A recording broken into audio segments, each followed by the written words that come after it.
Today on What to Do, we have a Bobcat zero-turn rider in the shop, and we're going to change the starter. This is how you do it.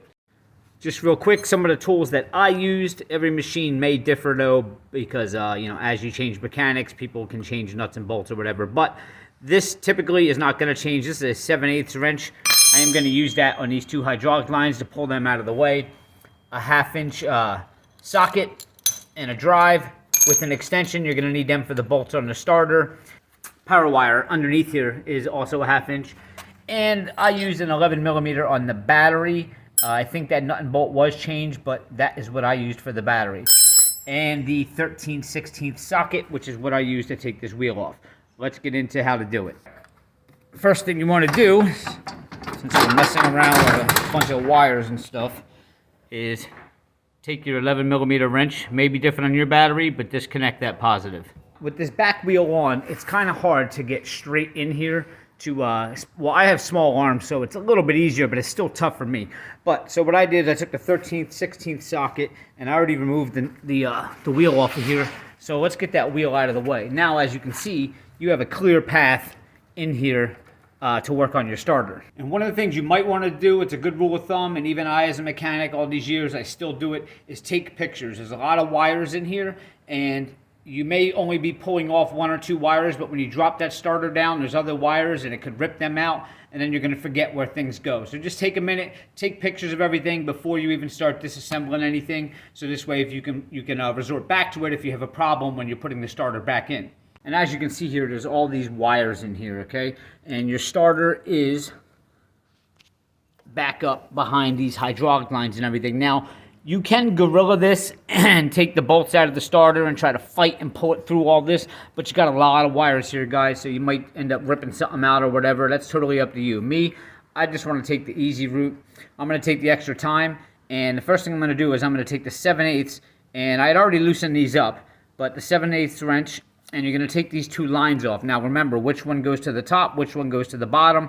Take a second, put a zip tie on one if you have to say, okay, the one with the zip tie is my top hose, because if you put it on backwards, your wheel is going to spin backwards, all right? So first thing I'm doing is taking these 2 off, and make sure we got to go get a drain pan for the bottom. Now taking these off, you are going to lose a little bit of fluid coming out. What you can do is pull it up and kind of tuck it out of the way once they're both off.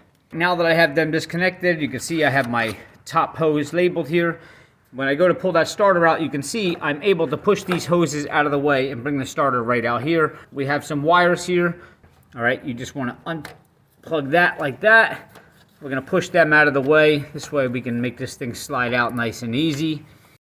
All right, now on the bottom, going to your solenoid here, you have this little blue wire, which you can just pull straight down.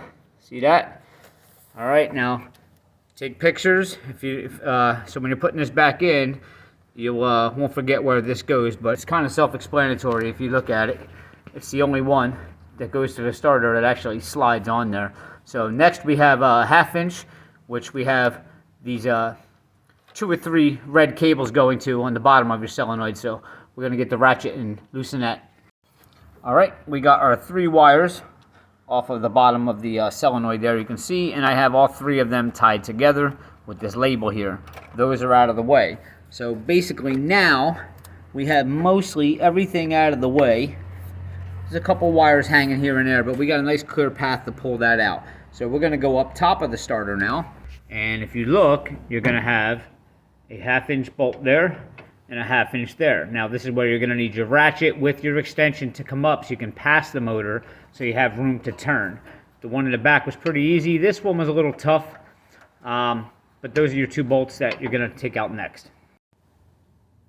You can see how I have the drive on the first bolt, and the ratchet is actually going over top of the motor to turn it off. Now if you try putting it over on this side, you're going to end up hitting all these fuel lines and such over here. You're not going to have room to turn. Do this bolt first, because it's harder to get the socket in there, and this way you can get that one out while that one will hold the starter up, because if you do that one first, it's going to make this one a lot harder. So start with the one on this left side here and put your socket over top of the motor so you have some turning room there. The one on this side is going to have the 3 ground wires going into it. just take a picture.